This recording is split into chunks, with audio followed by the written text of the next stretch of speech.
is sponsored by School of Rock North Buffalo, where they are making musicians every day. Hello and welcome to this episode of Talking About Rock. I'm your host, Rob Edwards. Here we bring you rock interviews from veteran and upcoming artists. Subscribe on our YouTube channel to stay up to date, and follow us on our social media and our website, talkingaboutrock.com. Today we have with us a Grammy-nominated music producer and audio engineer, also a singer-songwriter, as well as the president of the Buffalo, New York Music Hall of Fame. He's here to talk with us about his latest release, Life Goes On. Let's say hello to Anthony Casuccio. Anthony, how are you, my friend? I'm doing great. Thanks for having me. Yeah, excellent. So good to speak with you again. You know, reading through some of your accomplishments, man, here, it's just great. You've done mastering and mixing for so many artists, but tell us a little bit about creating your latest release here, Life Goes On.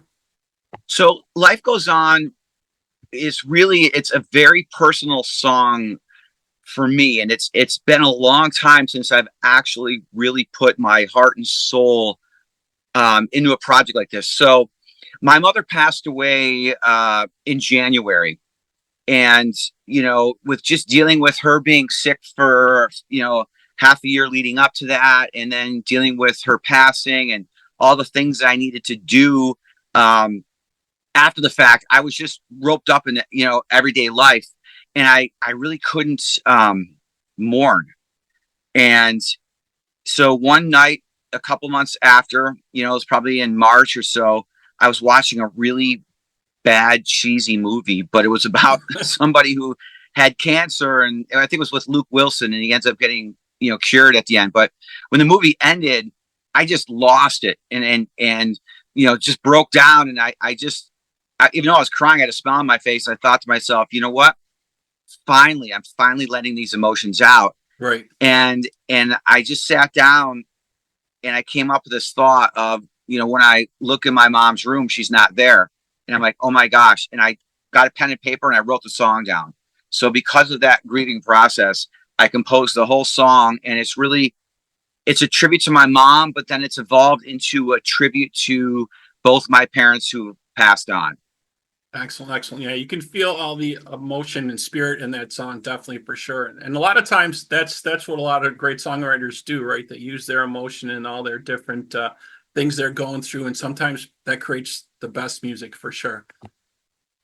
Yeah, and for me, the success of the song has been fantastic, and it's a song that people who I don't even know have paid attention to my musical releases. Come up to me and they're like, thank you, or I'm so proud of you, or that really touched me. And that really means something to me. And I haven't really had a song that people have really gravitated towards, and out of the blue, random people just reach out to me or hug me, so I feel very fortunate that I can connect with people and they can relate to the song. Yeah, definitely very emotional and a great track. And I'm going to take a quick break here, and we'll play the video and the track for Life Goes On. We'll be right back here with Anthony on Talking About Rock.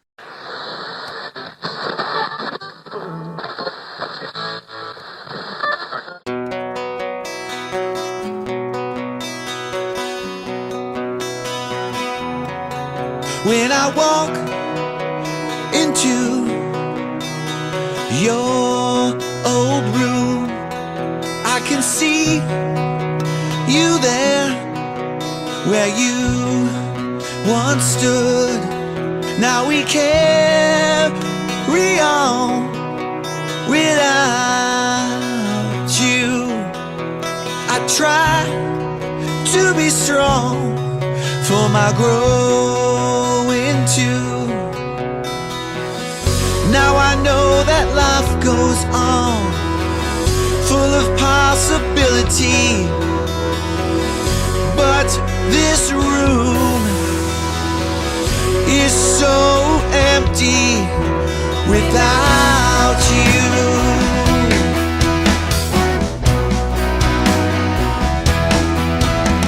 I miss your words, I miss your smile, the family time, it was so nice.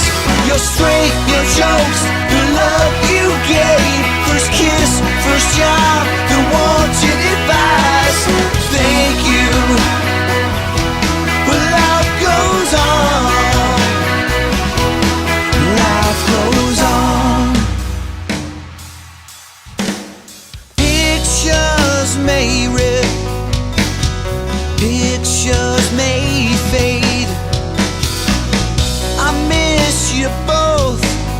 and to God I prayed and thanked Him for the life you made. For me, my sis, the kids and more of the love you gave. I often get sad when I think of the past, realize my life's half over and it won't last forever.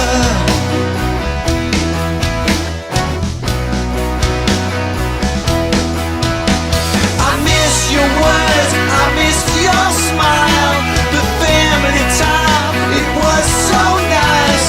Your strength, your jokes, the love you gave, first kiss, first job, the wanted advice. Without you, life goes on, life goes on, and on and on, and on. We carry on, and on and on. We carry on.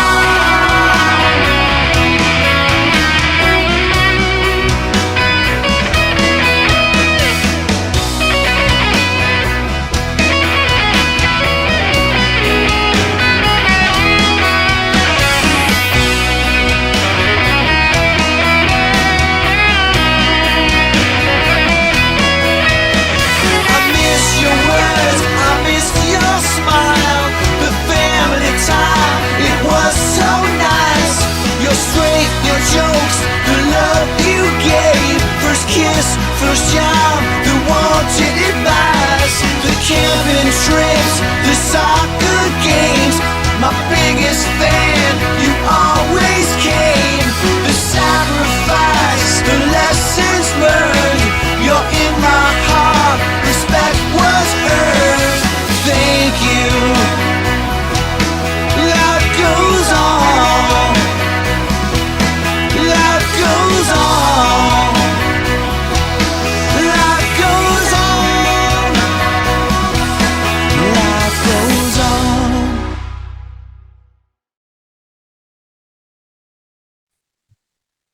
Okay, we're back here on Talking About Rock. Checked out the song for the video and song for Life Goes On. Just amazing, beautiful Thank track. You have such a long history of music mastering, producing. Oh my gosh! So I was reading through the list here. You did received a degree in '91 Yep. From the very famous Tonmeister program.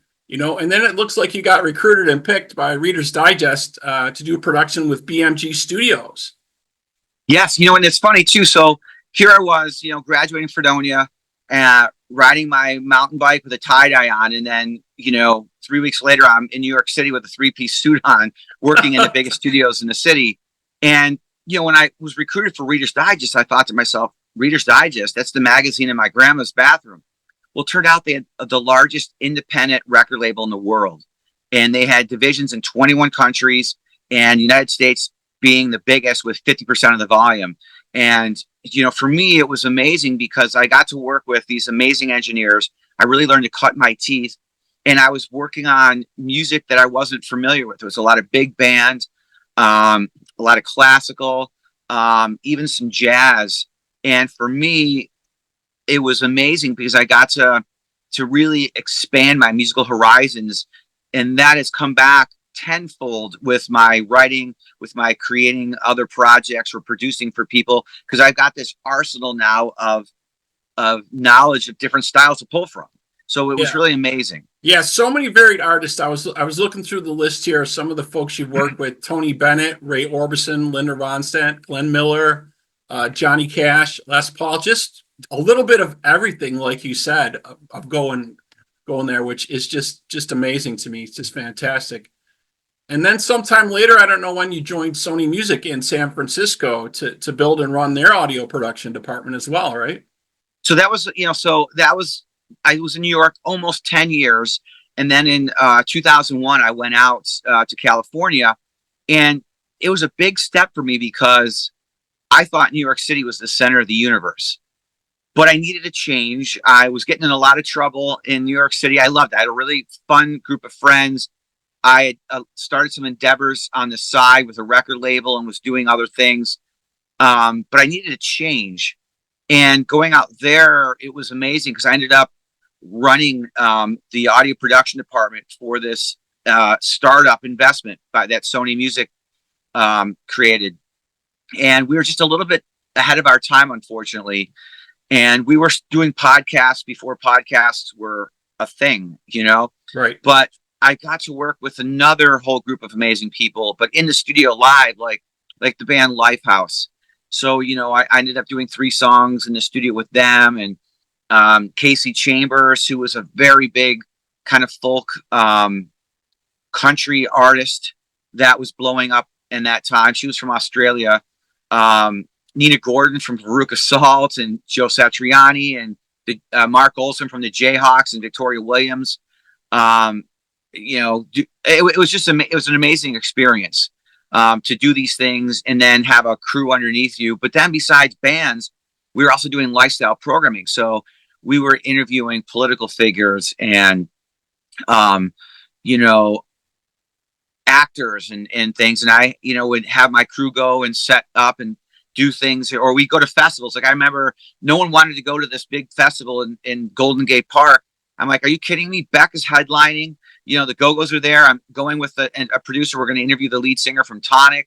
You know, I'm like, right. Why would you miss that? Yeah. Why would you miss that? You know, so it opened up a whole other experience to me about music, about live recording, but also delivering it through the internet. So that's what got me even, you know, going into that direction and figuring out what are the codecs, what sounds the best. And then that led me to my mastering and saying like, listen, you know, I've got the old school mastering. I've got the new school technique. If I can marry them, I think I've got something going on here, especially when the internet's become the new delivery platform. Oh yeah, definitely. Streaming is the delivery platform for sure. Music nowadays, right? It's all digital, and that's kind of the way everybody gets it. And I was reading you're also a columnist for an independent musician magazine as well for a while. Yeah, I was. So that was a lot of fun. So that was I Am Magazine, or independent music magazine that was out of San Francisco, and I had, you know, they approached me to do a weekly column, and I'm like, really? And I didn't really like writing, but I got into this because I would do technical answers to people, answering questions about mastering, or, you know, some right. complicated, some, you know, newbies, so to speak.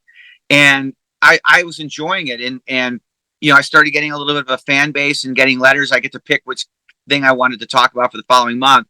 But then towards, you know, the middle of the 2000s, you know, again, we had another recession in the bubble burst, so to speak, right. of the dot-com bubble. So, right. so they ended up, you know, going out of business, which was tough because I really enjoyed doing that aspect. I think that got me into thinking about teaching as well, you know, because it's like, here, I can answer these questions and kind of repeat and relay some of the information that I've gathered over time. Right. Is that around the time then when you decided to start Xtream Audio and put that together?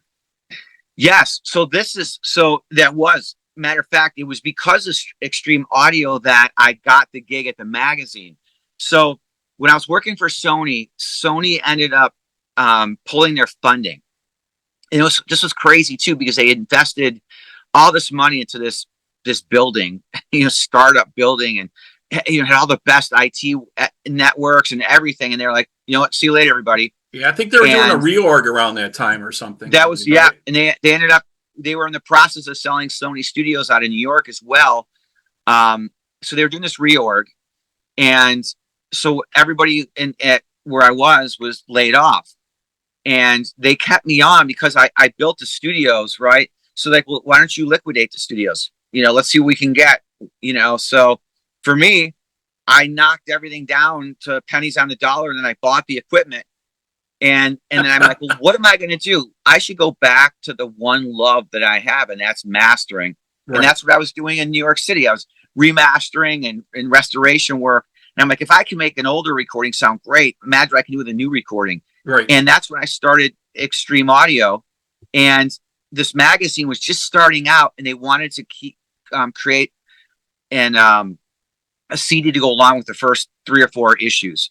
So they're like, would you master it? What would you charge? And I'm like, I don't know. Why don't you give me an ad? And they're like, really? So they designed me this incredible ad that ran in the magazine for 5 months. And it's in exchange, I was doing mastering for them. And then they're like, you're so knowledgeable. Why don't you come on board and write an article for us, or have a column? And that's what led into that whole endeavor. Excellent. And then that opened up a whole other bunch of doors for me too. With, I got involved in the hip hop world. I'm a guy from Buffalo. I'm a guitar player, right? And my first couple clients were hip hop clients, and I ended up, doing a really good job and treating them with respect. That blew open that area. I started doing some of the biggest hip hop, artists coming out of the, Vallejo, Oakland, San Francisco, San Jose. And then this magazine turned me on to DJs. So I started getting into the EDM. It wasn't called EDM at that time, but into the dance music world. And I remember I did a compilation for Red Bull, and that was it. Like everybody wanted to work with me in that genre from that area. Cause like, well, shit, if Red Bull can work with you and pick you out, then you got to be somebody, right? Right, exactly. So it's like every one thing led to another, and that's kind of how I've lived my life of going and getting work. Yeah, and that led you to 3 Grammy-nominated albums you mastered as well. Yeah, well, so when I was in San Francisco, before I got there, an engineer friend of mine named Michael Moran, who was one of the 3 or 4 engineers who took me under their wing, and they really, really worked with me about, honing my chops, and they just taught me how to hear. And this guy worked with Elvis and the Kinks and David Bowie, and he's like, you need to get involved with the Grammys. So he got me, he recommended me. I ended up doing an application, and I became a voting member for the Grammys. And then I was on a committee, a historical preservation committee in New York. Well, they told me to, they called up the gatekeeper, so to speak. Right. And to the San Francisco chapter, like, you got to get this guy involved. Eventually I was voted onto the board of governors there and became second vice president. And that's when I met some amazing people, incredible people who are doing stuff. And I met some classical producers and blues producers, and that led me to getting projects that ended up becoming nominated for Grammys.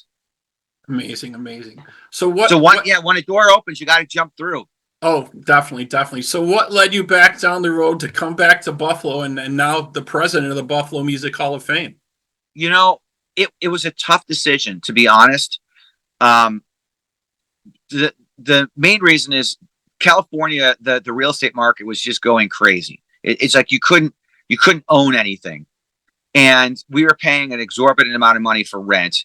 And I got married, and my wife at the time was like, we should move back to Buffalo. And she wasn't from Buffalo. I'm like, are you serious? My father was having health issues. And I was super close to my dad. He was like my best friend, one of my best friends. And, we decided to move back. And I figured with the way the internet was going, I could maintain my clientele. Right. And I did lose some clientele because there's, something about being in the right time and place in the face. But I still maintained Xtream Audio. I still do it today. And we moved back here, and, kind of feeling like I was a big fish in a small pond from, being on the, being with the Grammys and then other organizations.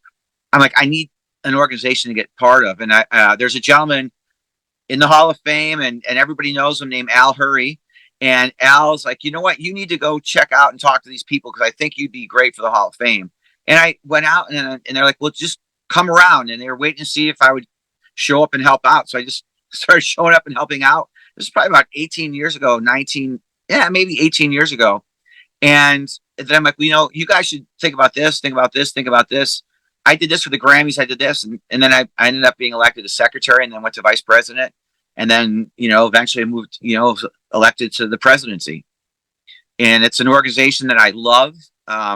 We're just trying to highlight all these amazing individuals who've done these great things that have ties to Buffalo and Western New York. And I think we've come a long way. And, we still have a long way to go, but we're definitely making things happen. Yeah, yeah, that's one of the things I think so many people don't realize, because every time there's a conversation, be it a show or a podcast, and you bring up the word Buffalo, all everybody knows is, oh, you guys got a lot of snow, your sports teams are struggling, this and that. You know what? There's a great community in Buffalo. There's a lot of talented people, a lot of talented artists, a lot of talented musicians, that really don't get highlighted enough. And that's what we need to do here. And that's what we need to show folks. And, we're glad you have, places like the Buffalo Music Hall of Fame to do that. And so many of the different clubs around here, we know they're struggling right now. We hope they get things worked out. But Yes. but I just can't believe that, because that's just like the story. I've listened to interviews with people that are from the Western New York area, and that's the first topic on their mind is when you mention the word Buffalo. It's not all about that, folks. All right, if you're listening to this, it's not all about that. It's a great community of people, activities. There's always a festival, always something to do all the time. Oh my God, there's so many musical things going on in the summer. It's crazy. And the thing that people don't realize, and I encourage you to go to Buffalo Music Hall of Fame.org or Buffalo. We've got a bunch of different URLs, buffalomusic.org, and read about these people who have done these incredible things. Like, oh my gosh, I can't even explain like some of the depth of people, from the people, the Modern Airs, and people who've, invented or the polymove, to these incredible people who've done these amazing things that you would never think have happened, someone who's been scoring all these movies for Spider-Man and all these movies in Bollywood. And, there's just people that you don't know that they've done these incredible things. And there are a lot of them. And there are a lot more that are going to be go into the Hall of Fame, because we're reaching out, we're finding these incredible things.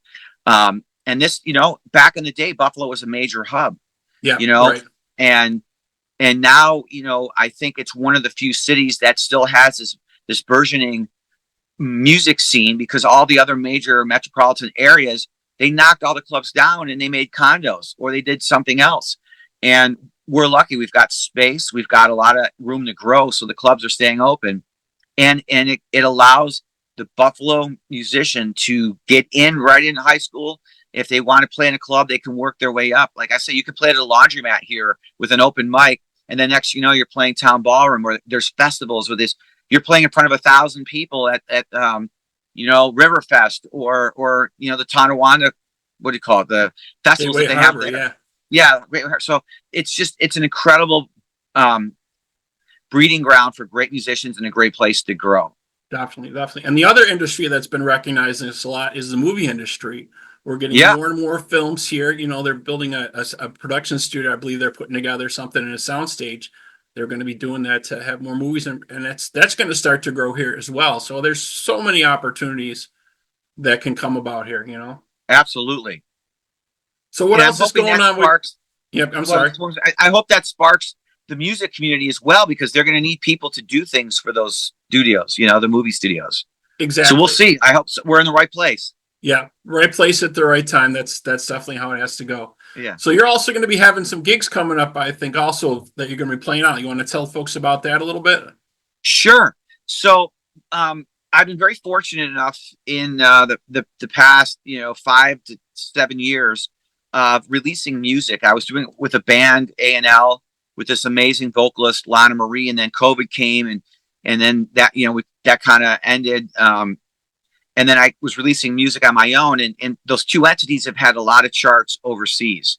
So I've garnered a lot of attention from that. Like the last song that you played, my recent release hit number 3 on the independent charts in the UK. So I have a wonderful promoter who's like, let's see if we can get you some gigs. So I need, I'm going to go on a tour, but I need some video content. So September 6th, and this is what's consuming me right now. I'm practicing and promoting this.